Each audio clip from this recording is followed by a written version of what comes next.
नमस्कार साथियों, स्वागत है आप सभी का आज के हमारे इस नए इन्फॉर्मेशनल वीडियो में।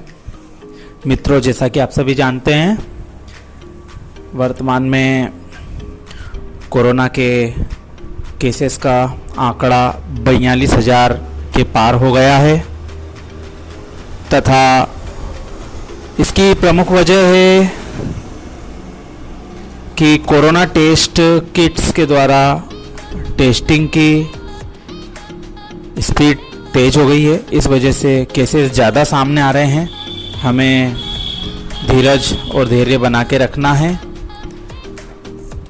चलिए, आज हम बात करने वाले हैं एक महत्वपूर्ण रेल परियोजना के बारे में, जो कि वर्ष 2011-12 के रेल बजट में सर्वे हेतु स्वीकृत हुई थी तथा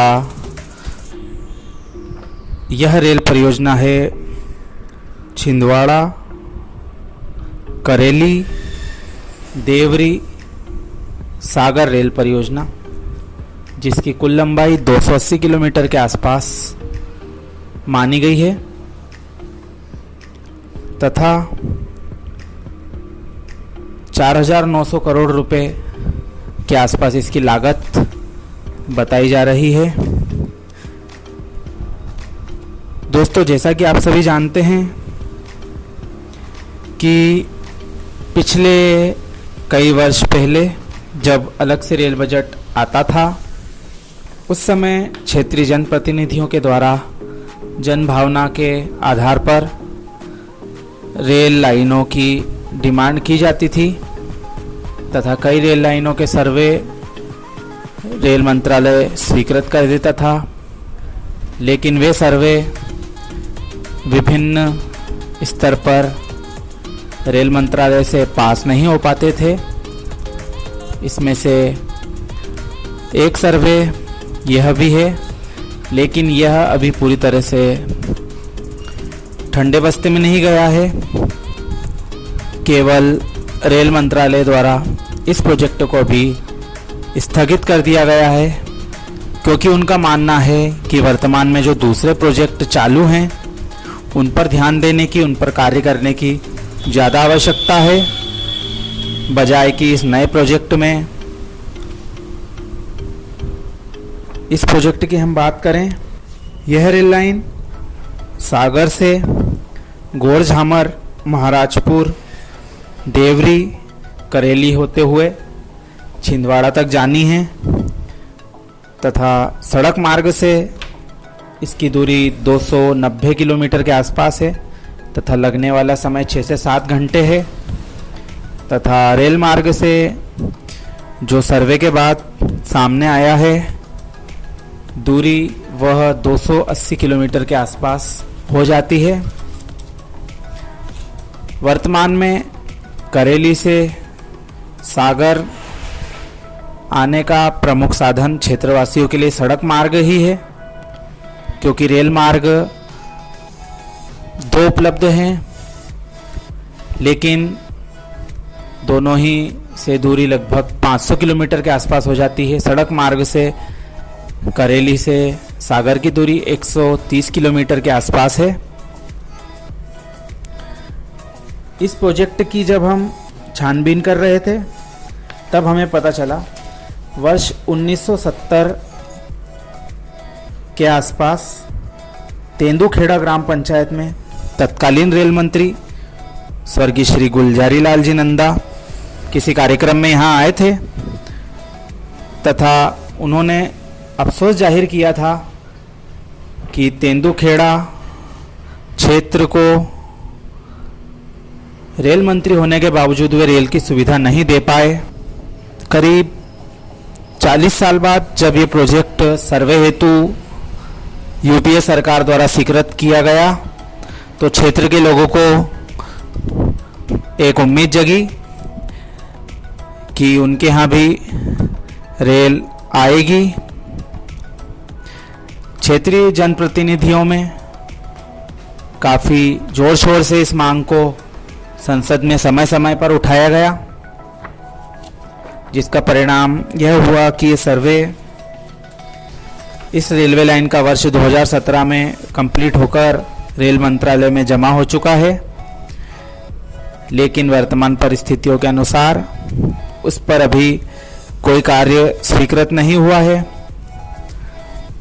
बीते वर्षों में भी इस रेलवे लाइन का कोई उल्लेख रेल बजट में नहीं किया गया। वर्तमान में छिंदवाड़ा से नैनपुर मंडला तथा छिंदवाड़ा से इतवारी नागपुर की रेलवे लाइन लगभग बनकर तैयार हो चुकी है तथा इस वर्ष के अंत तक वहां पर रेल यातायात प्रारंभ हो जाएगा। इस स्थिति में सागर से छिंदवाड़ा रेल लाइन यदि बनती है तो यह एक छोटा मार्ग नागपुर जाने के लिए तैयार हो जाएगा।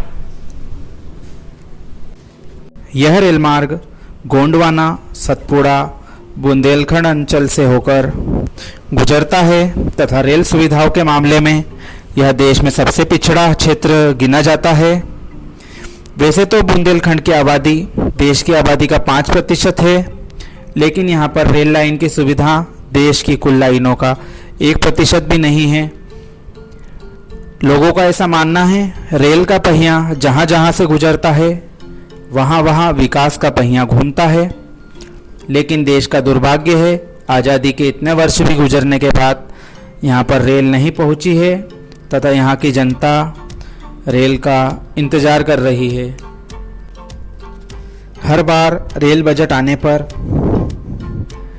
सागर, दमोह, होशंगाबाद व छिंदवाड़ा के शहरी व ग्रामीण क्षेत्र के लोग आस लगाते हैं कि रेल बजट में इस रेल मार्ग के बारे में कुछ घोषणा होगी, लेकिन उनकी यह उम्मीद हर बार 2017 के बाद से ध्वस्त होती जा रही है। इस क्षेत्र के संगठनों द्वारा जंतर मंतर पर भी इस रेल मार्ग हेतु धरना दिया जा चुका है।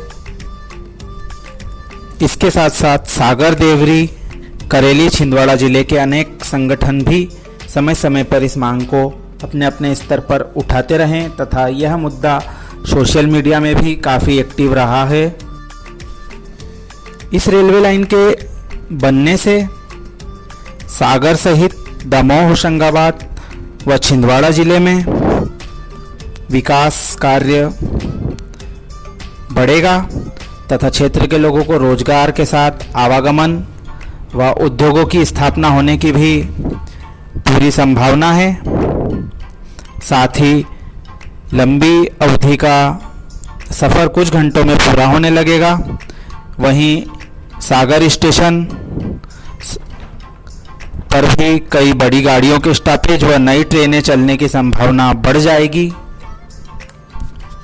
मित्रों, आपको ये जानकर हैरानी होगी, देश का रेलवे लाइन का औसत 19.46 किलोमीटर है, वहीं मध्य प्रदेश में प्रति 1000 किलोमीटर में केवल 16.07 किलोमीटर रेलवे लाइन का औसत है। वह राजस्थान, महाराष्ट्र, गुजरात, बिहार, उत्तर प्रदेश, झारखंड, पंजाब, उत्तरांचल और पश्चिम बंगाल से भी पीछे है।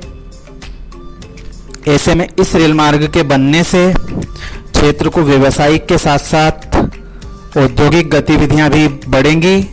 वहीं यह क्षेत्र प्रचुर मात्रा में खनिज संपदा से भी भरपूर क्षेत्र है।